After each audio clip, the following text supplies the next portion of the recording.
Bagaimana jika Salvador Dali bukan hanya pelukis surrealis, tapi seorang manusia yang percaya bahwa realitas ini bisa dibongkar dan dibentuk ulang?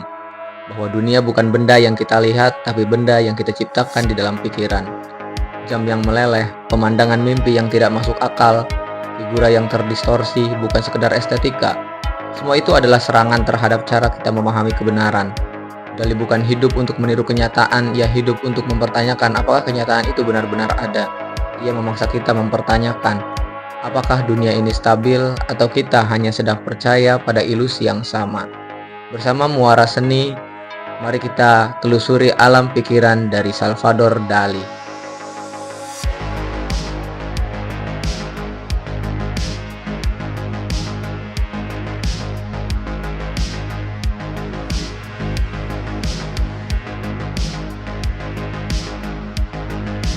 Salvador Dali lahir pada 1904 di Figueres, sebuah kota kecil di Catalonia yang tenang, namun kelak akan menjadi salah satu poros imajinasi paling liar dalam sejarah seni. Tapi sejak hari pertama ia membuka mata, hidupnya sudah mengandung paradoks. Ia bukan sekedar bayi yang datang membawa harapan baru, ia datang sebagai pengganti bayangan yang sudah hilang. Sebelum ia lahir, keluarganya sudah kehilangan seorang anak laki-laki. Namanya sama, Salvador Dali juga. Dan dunia keluarga itu belum benar-benar sembuh ketika Dali hadir. Ia tidak diberi identitas, ia mewarisi identitas. Ia bukan diberikan nama, ia dikembalikan nama itu. Seolah takdir berkata, ini bukan hidup pertama, ini adalah kelanjutan. Dari kecil ia diajari bahwa ia adalah reinkarnasi kakaknya sendiri.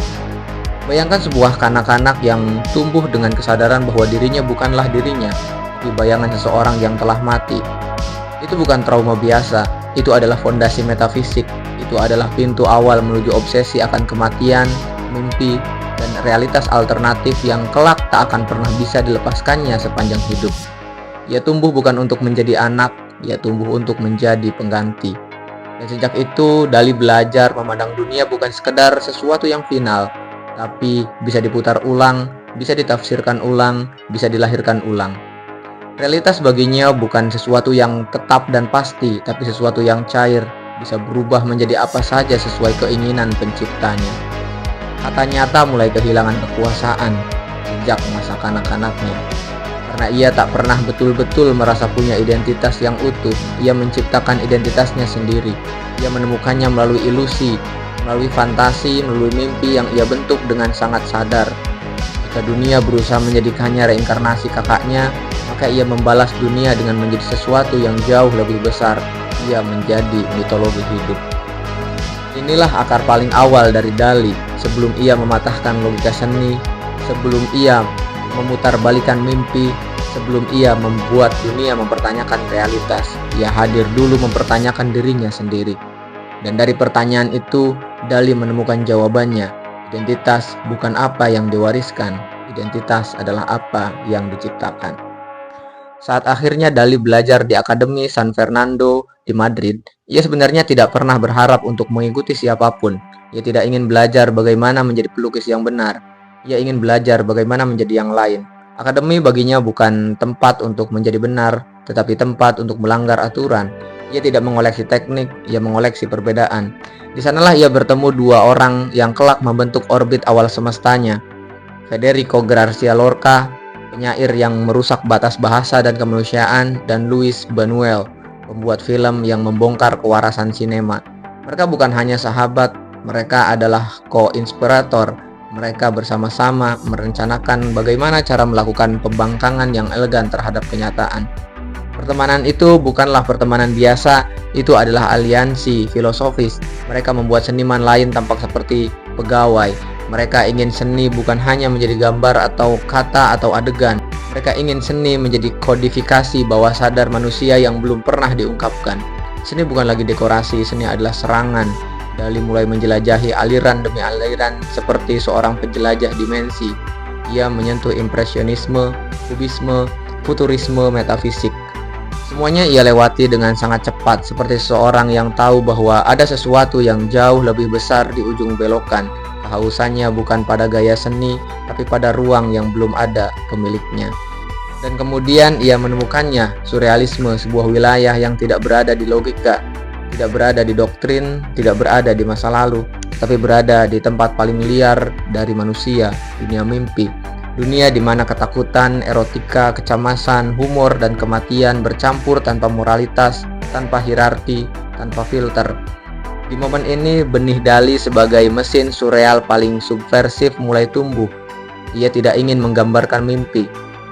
Ia ingin masuk ke dalamnya dan membawa pulang apapun yang ada dalam sana, untuk kemudian ia taruh di kanvas. Dunia belum siap waktu itu, tapi Dali sudah siap sejak kecil.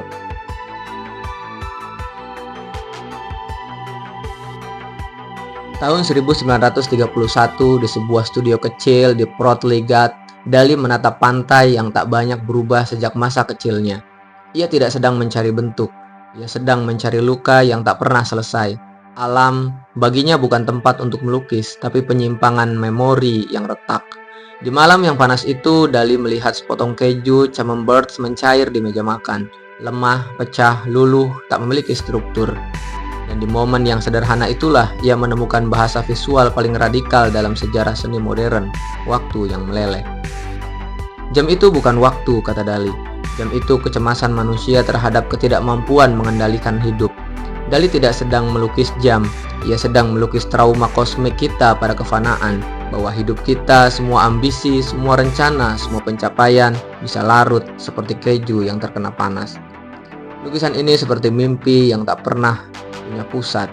Ia tidak tunduk pada logika ruang, tidak tunduk pada logika narasi. Ia seperti serpihan memori yang lupa bagaimana cara menjadi utuh, dan absurd bukan lagi bentuk gangguan, tapi menjadi metode untuk memahami realitas.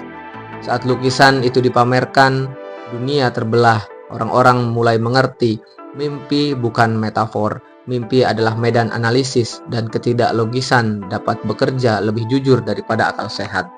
Sejak itu, Dali tidak lagi dianggap sebagai pelukis eksentrik yang aneh. Ia menjadi arsitek bawah sadar kolektif, the persistence of memory, mengubah sejarah seni, karena sejak karya ini lahir, realitas tidak lagi menjadi batasan seni, tapi bahan mentahnya.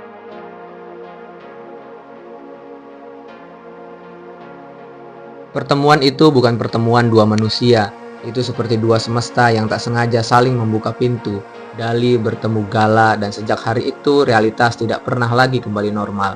Gala bukan sekedar pasangan romantis, ia adalah pemantik kosmik yang membuat Dali menemukan bahasa mistiknya sendiri. Ia mencintai Gala bukan sebagai tubuh, ia mencintai Gala sebagai dimensi, sebagai pintu masuk menuju ruang psikis yang tak terjangkau logika barat. Bagi Dali, Gala adalah mediator antara kesadaran yang tak pernah tersentuh, seperti imam besar dalam ritual yang tak pernah diajarkan oleh agama manapun. Di hadapan Gala, Dali berubah. Ia menjadi lebih liar, lebih total, lebih teater. Gala membuat Dali percaya bahwa gagasan tidak harus dicari, gagasan bisa dipanggil. Ia memperlakukan proses kreatif seperti ilmu sihir, bukan aktivitas teknis, tapi pemanggilan entitas imajinatif. Karya-karya Dali setelah era Gala terasa seperti liturgi.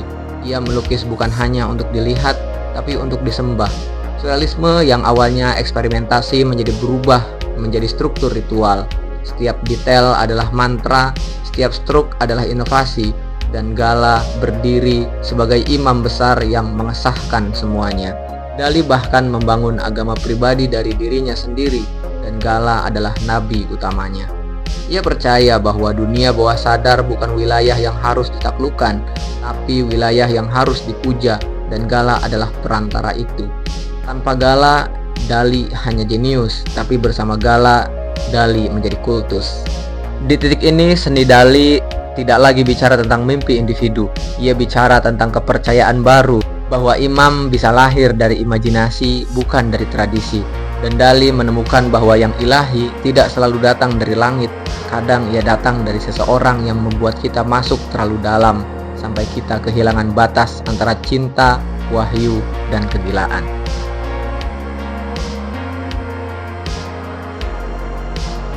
Perang tidak hanya memecahkan negara, perang memecah rumah mental seorang seniman. Ketika Spanyol dilanda perang saudara, Dali memilih Amerika. Ia tidak datang sebagai pelarian, ia datang sebagai mutasi. Amerika menyediakan panggung baru dan Dali ingin menguasainya secara frontal. Di Amerika, Dali menemukan medium lain dari seni. publik itu sendiri. Ia bukan hanya memproduksi karya, ia memproduksi pesona. Ia sadar bahwa dunia modern tidak bergerak oleh gagasan, tetapi oleh citra, dan Dali mengubah dirinya menjadi ikon yang bisa dipasarkan. Kaum intelektual Eropa menuduhnya menjual diri pada kapitalisme. Surrealisme garis keras meninggalkannya. Mereka menilai Dali mengkhianati api murni bawah sadar dengan glamor pop Amerika. Tapi Dali tahu sesuatu yang tidak diketahui mayoritas. Mitos tidak hidup di museum. Mitos hidup di televisi, di poster, di komoditas. Ia memadukan seni tinggi dengan konsumsi massal. Ia masuk iklan, magazine cover, talk show, dan ia tidak menganggap itu pengkhianatan. Baginya itu ekspansi. Dali sedang memasukkan virus imajinasi ke tubuh budaya global. Ia mengubah popularitas menjadi senjata taktis. Ia paham bahwa dunia modern tidak butuh karya berharga. Ia dibutuhkan adalah gagasan yang menjangkit massa dalam diam. Di Amerika, Dali tidak hanya membuat lukisan, ia memproduksi memori kolektif. Ia sadar bahwa mimpi akan kalah kalau ia hanya tinggal di galeri. Maka ia memilih jalan yang disebut orang lain dosa, menjual kesurrealan kepada publik luas. Bagi Dali, dosa komersil bukan kehancuran integritas, itu adalah evangelisasi imajinasi. Dali bukan hanya seniman, melainkan ia adalah provokator yang memahami psikologi massa lebih baik daripada jurnalis dan politisi. Ia tahu manusia lebih mudah mengingat hal yang membuat mereka marah daripada hal yang membuat mereka kagum. Dan Dali sengaja bermain di wilayah itu. Ia memuji Hitler di saat seluruh dunia membencinya. Ia bersikap ambigu terhadap Franco saat Spanyol retak oleh tirani. Ia bermain dengan fetis, nekrofilia, dan humor gelap seperti sedang memegang api tanpa rasa takut terbakar. Dali tahu batas moral publik adalah bahan bakarnya. Ia bahkan menandatangani cek dan menggambar sesuatu di atasnya agar bank tidak berani mencairkan uang itu. Dengan satu garis sketsa, ia mengubah transaksi biasa menjadi objek seni yang tak tersentuh. Ini cara Dali mengatakan bahwa ekonomi pun bisa ia permainkan seperti cat di atas kanvas. Skandal bagi Dali bukan kecelakaan, skandal adalah strategi estetika. Ia paham bahwa publik membutuhkan sesuatu yang mengguncang agar mereka merasa hidup, dan Dali menjadi pemasok resmi kegelisahan itu. Ia menegaskan bahwa surrealisme bukan sekedar gaya lukis. Surrealisme adalah pembalikan logika, membuat yang tabu menjadi bahasa, membuat yang tidak pantas menjadi ide, membuat yang gelap menjadi estetika. Dali membiarkan dirinya dibenci karena itu memperpanjang umur gagasan.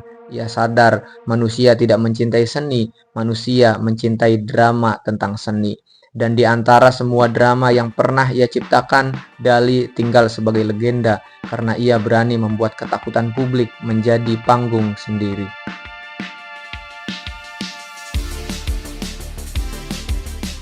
Ketika perang mereda dan ia kembali ke Spanyol, Dali tidak lagi berada dalam fase surrealisme rebel seperti sebelumnya.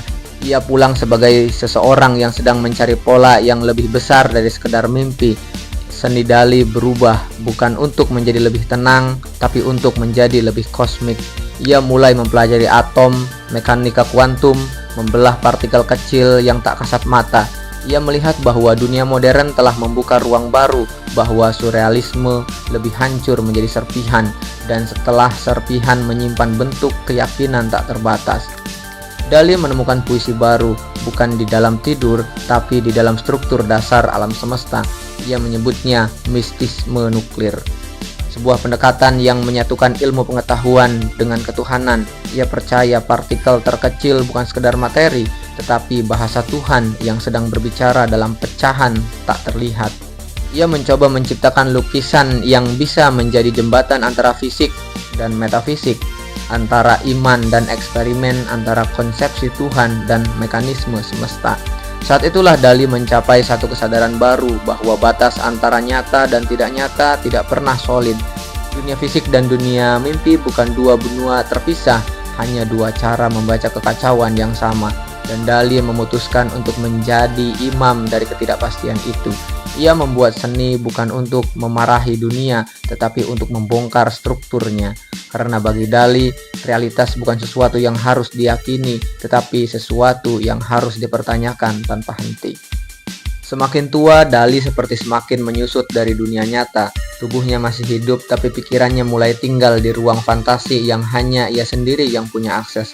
Ia semakin larut di dalam labirinnya sendiri. Kematian menjadi topik sehari-hari, pembusukan menjadi estetika. Hilangnya kemungkinan ditinggalkan Gala berubah menjadi ketakutan eksistensial yang tak mampu ia proses secara biasa. Ketika Gala sekarat, dunia Dali ikut runtuh perlahan. Gala bukan hanya cinta, ia adalah sistem orbit dari seluruh pikiran Dali. Dan tanpa pusat gravitasi itu, Dali seperti kehilangan arah bumi. Ia kemudian membangun museum untuk dirinya sendiri, bukan dalam cara narsistik biasa. Museum itu adalah makam yang ia desain saat ia masih hidup. Ia ingin memastikan setelah tubuhnya berhenti, ia akan tetap mengisi dunia sebagai simbol, sebagai mitos, sebagai lanjutan dari mimpi. Karena pada tahap ini bagi Dali, realitas fisik hanyalah semacam dinding tipis yang suatu hari akan retak juga. Ia percaya imajinasi jauh lebih kokoh daripada daging. Ia mulai mendekati dunia sebagai tempat yang semakin tidak nyata. Dan Dali mengizinkan dirinya tinggal di sana sepenuhnya. Ia memeluk ketidaknyataan itu seperti seorang yang memilih bermigrasi dari dunia nyata ke dunia dalam yang hanya dapat dilihat lewat seni. Setelah Gala meninggal, gravitasi dalam hidupnya seolah tercerabut dari tubuhnya. Dunia yang selama ini ia bentuk, ia kendalikan, ia distorsi sesuka pikiran, tiba-tiba runtuh tanpa satu pusat orbit. Ia tidak lagi punya arah, ia tidak lagi punya medan magnet tanpa pulang. Dali perlahan tenggelam dalam isolasi, tubuhnya melemah, tangannya tak lagi setegas dulu. Energi eksentriknya tidak lagi muncul sebagai ledakan kreatif, tapi sebagai sunyi yang panjang dan menakutkan. Untuk pertama kalinya dalam hidupnya, mimpi tidak lagi memihaknya. Ia tidak lagi menjadi penguasa imajinasi. Justru ia menjadi tawanan dari imajinasi itu sendiri, terkunci dalam labirin yang ia bangun. Ia mulai melihat dunia seperti serpihan kaca yang semakin menjauh darinya.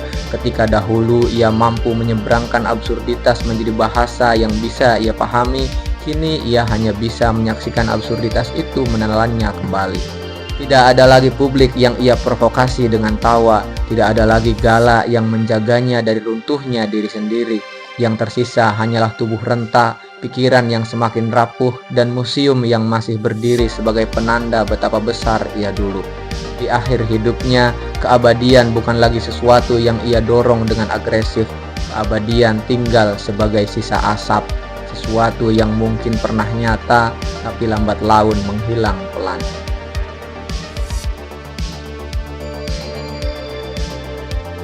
Salvador Dali meninggal pada tahun 1989 di Figueres, kota di mana semua absurditas itu pertama kali dimulai.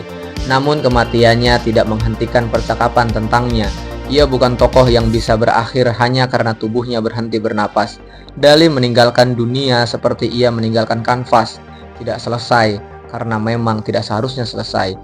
Dali bukan sekedar pelukis, ia adalah penjelajah yang mengurai lapisan alam bawah sadar manusia sebelum istilah itu menjadi komoditas psikologis populer. Ia tidak menciptakan dunia surrealis, ia membongkarnya dari dasar ketakutan, obsesi, erotika, trauma, dan struktur mimpi manusia.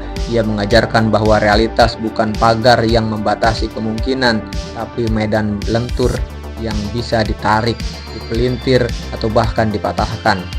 Sampai yang tersisa hanyalah kemungkinan-kemungkinan baru. Dan jam yang meleleh itu bukan hanya simbol waktu yang cair. Itu adalah simbol bahwa batas antara yang logis dan absurd, antara sadar dan mimpi, antara hidup dan mati, sebenarnya rapuh, dan rapuh itulah sumber kekuatan. Maka ketika dunia modern terus kembali pada Dali, itu bukan karena ia ikon seni, tapi karena ia adalah gangguan yang suci. Mengingat bahwa dunia bisa berubah bukan karena kita menemukan aturan baru, tetapi karena kita berani merusak aturan lama. Warisan Dali bukan benda, warisan Dali adalah provokasi untuk terus mempertanyakan kenyataan itu sendiri. Yang selama manusia masih bermimpi, Salvador Dali tidak akan pernah benar-benar mati. Dali hidup bukan untuk menjelaskan dunia, ia hidup untuk merusak cara manusia percaya pada dunia.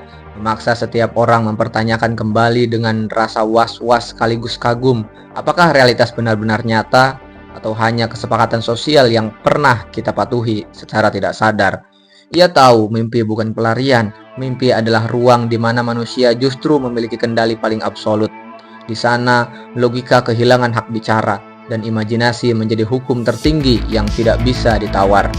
Dali mengolah simbol, obsesi, erotisme, kematian, ketakutan, religiusitas, dan mitologi pribadi seperti tanah liat yang bisa ia remas ulang menjadi bentuk yang tidak pernah kita bayangkan sebelumnya.